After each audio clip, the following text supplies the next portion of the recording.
Hello friends. मैं विकास शाक्य आप सबका स्वागत करता हूं अपने चैनल पर। और इस चैनल पर आज से हम एक नई प्लेलिस्ट शुरू करने जा रहे हैं जिसका नाम है पाइथन्स टिप्स एंड ट्रिक्स इन हिंदी। ये हिंदी में सीरीज होगी। तो आप लोग इस सीरीज को ध्यान से देखिए और पाइथन से रिलेटेड जितने भी क्वेश्चंस होते हैं, जितने भी छोटे छोटे कॉन्सेप्ट्स हैं, वो सारे कॉन्सेप्ट्स हम हिंदी में यहाँ पर डिस्कस करने जा रहे हैं।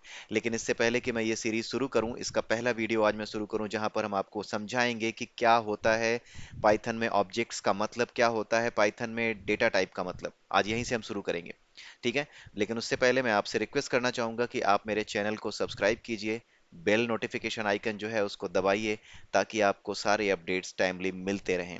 ठीक है, तो आइए अब आपको बताते हैं कि जो पाइथन है, पाइथन में जब आप वेरिएबल डिक्लेयर करते हैं तो उसका मतलब क्या होता है। Every variable is an object. हर एक वेरिएबल ऑब्जेक्ट कहा जाता है। पाइथन के अंदर हर एक वेरिएबल को ऑब्जेक्ट बनाया जाता है, बताया जाता है। और हर एक ऑब्जेक्ट नेमलेस ऑब्जेक्ट है, यानी किसी भी ऑब्जेक्ट का कोई रियल नेम नहीं है। जैसे अगर हम सी प्लस प्लस की बात करें, तो आपने अगर सी प्लस प्लस लैंग्वेज पढ़ी होगी, तो आप ए इज इक्वल टू 10 अगर करते हैं और बी इज इक्वल टू 10 अगर करते हैं, 20 अगर करते हैं, 10 अगर कर देते हैं, दोनों ही वैल्यूज सेम दे दी हैं। लेकिन अगर आप दोनों के एड्रेसेस को फाइंड आउट करने की कोशिश करें कि ए का एड्रेस क्या होगा और बी का एड्रेस क्या होगा, इन दैट केस ए और बी दोनों के ही एड्रेस आपको अलग मिलेंगे। लेकिन in case of Python this is not the case. जी हाँ, पाइथन के केस में ये ट्रू नहीं है।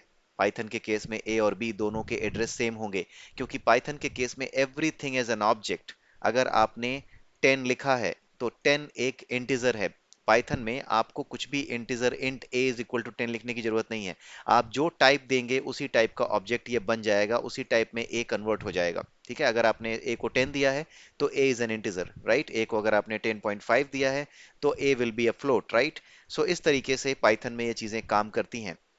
और पाइथन में हर एक चीज, जितनी भी चीजें आप डिक्लेयर करते हैं, जितने भी टाइप्स आप डिक्लेयर करते हैं, चाहे वो इंटीजर हो फ्लोट हो, उन सब टाइप्स के कोई भी वेरिएबल आप डिक्लेयर करें, जैसे 10 है, ये इंटीजर का टाइप है, राइट। इंटीजर टाइप का एक वैल्यू है, राइट। सो जब आप इंटीजर टाइप की एक वैल्यू आप 10 देते हैं तो उस केस में क्या होता है, उस केस में एक ऑब्जेक्ट बन जाता है मेमोरी में। और उस ऑब्जेक्ट का कोई नाम नहीं होता। उस ऑब्जेक्ट का एक एड्रेस जरूर होता है जहां पे 10 स्टोर है, बट उसका कोई नाम नहीं होता। जब आप उसको a इज इक्वल टू 10 करते हैं तो a उसका नाम नहीं होता, बल्कि ए उस 10 को, यानी उस लोकेशन को जहां पर 10 स्टोर है, उसको पॉइंट कर रहा होता है। जब आप b इज इक्वल टू 10 करते हैं तो b उसी लोकेशन को पॉइंट कर रहा होता है, उसी ऑब्जेक्ट को पॉइंट कर रहा होता है जो कि नेमलेस ऑब्जेक्ट है और जिसकी वैल्यू 10 है, यानी b भी उसी लोकेशन को पॉइंट कर रहा होता है। ये होता है पाइथन में। तो आइए देखते हैं। अगर हम इसको प्रिंट करें, इनके एड्रेसेस को प्रिंट करें, इसका प्रूफ भी तो देखना जरूरी है आपके लिए। प्रूफ कैसे देखेंगे, तो प्रूफ देखने के लिए आप जो है प्रिंट कर सकते हैं। पाइथन में किसी भी चीज को प्रिंट करने के लिए you don't use print F, आप प्रिंट का यूज करिए। ये प्रिंट ही इसका सिंटैक्स होता है। प्रिंट में आप आईडी, ये फंक्शन होता है आईडी, यहाँ आईडी में आप दे दीजिए ए। तो आईडी क्या करता है, it will return the address of a. उसी तरीके से हम प्रिंट करेंगे एड्रेस ऑफ बी। तो यहाँ पर आई डी बी, यहाँ पर इसको हम यूज कर लेते हैं।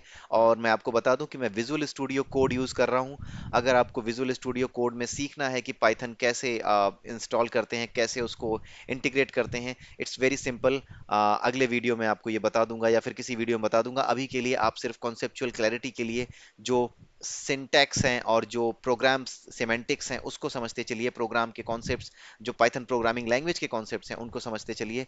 एक दिन मैं आपको ये भी बता दूंगा कि किस तरीके से आप विजुअल स्टूडियो कोड में इसे सेट कर सकते हैं।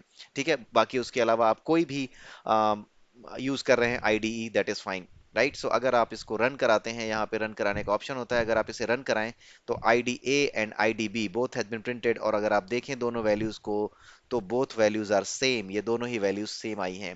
तो ये होता है पाइथन में कोई भी ऑब्जेक्ट जो है वो क्या होता है, नेमलेस ऑब्जेक्ट होता है। और जब हम उसको एक वेरिएबल असाइन करते हैं तो वो वेरिएबल उसी को पॉइंट कर रहा होता है। जब हम बी में 20 डालेंगे तो बी एक नए ऑब्जेक्ट को पॉइंट कर रहा होगा जिसकी वैल्यू 20 होगी। और ये किस टाइप का होगा, ये इंटीजर टाइप का होगा और एक पर्टिकुलर लोकेशन में मेमोरी के स्टोर होगा। जब हम b इज इक्वल टू 20 करते हैं तो उसी लोकेशन को b पॉइंट कर रहा होता है। Now if I run, then you will be able to see different addresses. यहाँ पर दो अलग अलग एड्रेस दिखाई दिए, बट अभी आपको शुरुआत में जब हमने b इज इक्वल टू 10 किया था तब एक ही एड्रेस आपको दिख रहा होगा। सो आई होप कि आपको ये कॉन्सेप्ट समझ में आया होगा। अगले वीडियो में एक नए कॉन्सेप्ट के साथ हम फिर हाजिर होंगे। तब तक के लिए have a nice day and bye bye.